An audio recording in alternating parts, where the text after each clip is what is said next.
Okay mga guys, no? So magbibigay ulit tayo ng reaction video ah. Ito yung mga mainit na balita ngayon. Mainit na balita sa West Philippine Sea. Dahil itong mga Chekwa na to ah, nangaagaw ng ating teritoryo diyan sa West Philippine Sea. Ito ah, kasi nga may pinakamataas na opisyal sa China. May pinakamataas ah, opisyales sa China. Pinahiya ni Gibo. Malupit.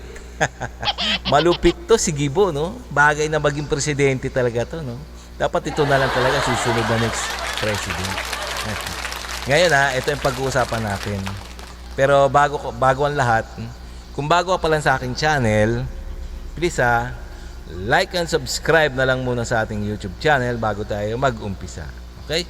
And also, please ha, pakisubscribe din kay Melb's Castle. So, itong video na to sa kanya to. So, bibigyan natin ng mainit na reaksyon. At pwede rin naman kayo mag-comments dyan sa baba, no? Kung ano man yung mga saloobin nyo tungkol dito ngayon sa mga Chekwa na to. Tingnan nyo, ang, isa sa mga pinakamataas na opisyal sa China. Pinahiya ni Gibo. Okay, no? Sige, umpisa na natin. Hihingi natin umalis sila sa West Philippine Sea. 800 kilometers magmula sa kanila yon. Sa atin, yung Bajo de Masinloc is 124 lang. Oh. Grabe tong Oo nga naman. Napakalapit sa atin ang Bajo de Masinloc. Oo, malapit sa atin. Halos si Zambales na yan eh. Ngayon, itong mga incheck na to, no? Itong mga incheck na to, talagang inaangkin. Mga makapal din talaga mukha, no? Grabe ito, ha? Kapal ng mukha nyo, mga incheck, ha?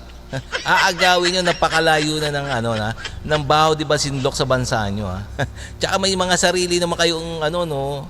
May mga sarili naman kayong iisi, ha? Bakit ba kasi gustong-gusto nyo yung aming karagatan. si Defense Secretary Gibo Teodoro agad na tinanggihan yung alok ng China Defense Minister na pakikipag-usap. Tsaka bakit pa daw nating kakausapin ng China ayon kay Gibo? Mga sinungaling naman yung mga yan. Ayaw ni Secretary Gibong mapagplastikan sa China. Kung binabastos daw tayo mga Philippine Coast Guard at BIFAR, di parang pinagtaksilan daw ni Gibo yung mga tauhan nating wina-water cannon. Sir, picking up on what you mentioned kanina, sir, about not wanting to meet your Chinese counterpart, hindi ba important, sir, for ministers to continue conversation despite the tension? Well, of course it is important. But how can you have a conversation when the day before the ADMM, the Ministry of Defense of China came out with a statement that we have to mend our ways and or suffer the consequences, and that the Philippines is blackmailing China? Would you talk to, or would you offer to talk to somebody who slammed your country that way? Of course not. I mean, if I would be willing to talk if there was a semblance of good faith. Kung nagpakita ng sinseridad, kakausapin ko, bakit hindi? Pero kakausapin mo na the day before sinabi binablockmail natin ng China, pagkatapos magbago daw tayo ng mend your ways para biro mo magsasabi sila gusto namin makipag-usap, mabait kami, kung sasabihan ka on the other hand na ganun, sampal sa mukha yun. Kaya hindi ko tatanggapin. Okay lang. Oo nga naman, itong mga China, no? Matagal na talagang bully to sa Pilipinas, no? Tsaka isa pa, napakasinungaling talaga, no? Yung halimbawa, no, nakipag-usap, no? Nakipag-usap sila, pero hindi naman nila tinutupad. Sa halip kabaligtaran doon sa usapan nyo, halimbawa, no, usapan nyo, kabaligtaran doon sa ginagawa nila, sa aktual na ginagawa. Ganyan ang mga incheck. Bakit naman kayo ganyan mga incheck? Ano ba kayo? Para naman kaming mga Pilipino parang mga isang maliliit. Ay lang siguro ang Ang kala nila sa mga Pilipino, mga tanga. What?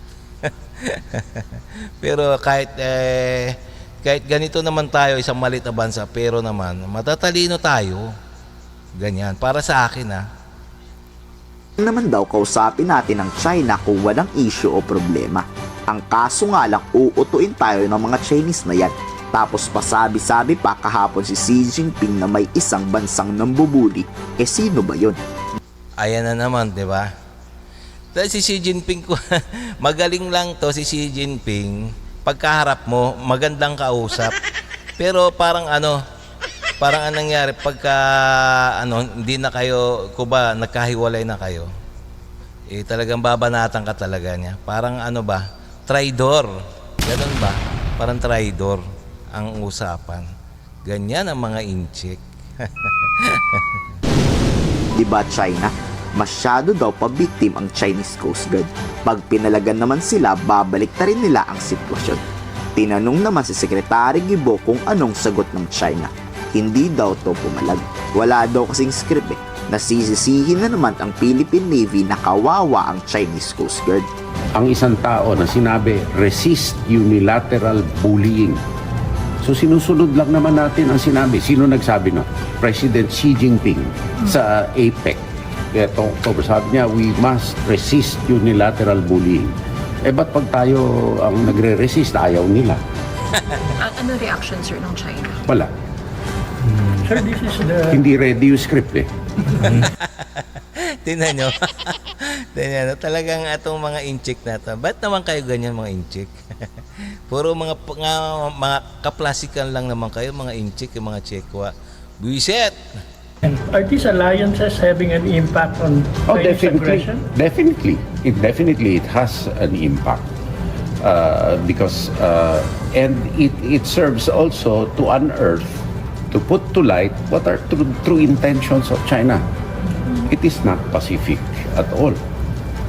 Peace-loving, pagkatapos ganun ang gagawin. Yan ang katunayan na dapat makita ng ating mga tao. Pwede tayo makipag-usap, magpakita lamang ng sinseridad. Kaso nga, wala nga sinseridad ang mga inchik. Ayun ang problema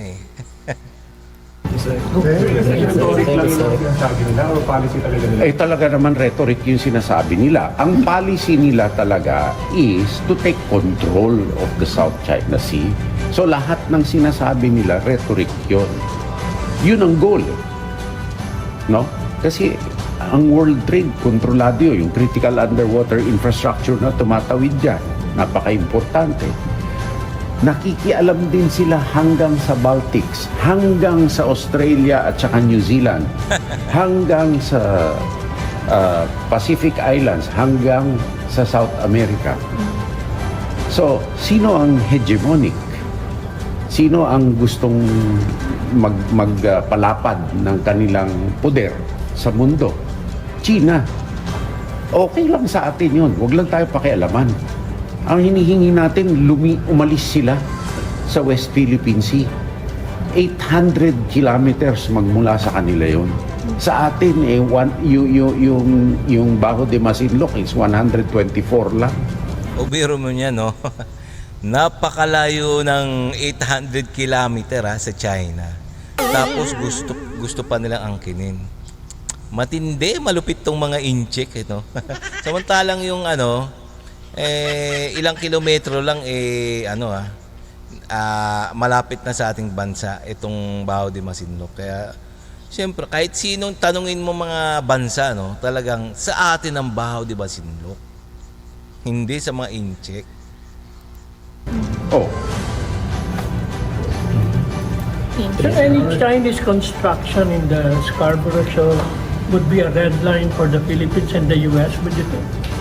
I mean, if you treat it as an artisanal fishing ground, sumunod tayo sa arbitral award, artisanal fishing ground, wala ni isang, within the EEZ of the Philippines, wala ni isang bansa na pwedeng mag-exclude ng kung sino doon. So, violation ng international law yun. Kung anong gagawin natin, of course, there will be a proper response.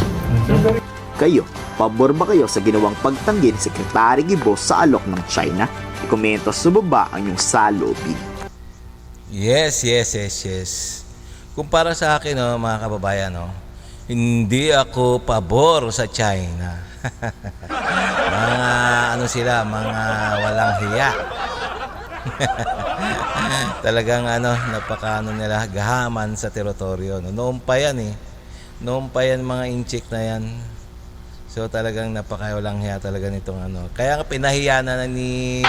Nagpulong sa side lines ng APEC. Teka.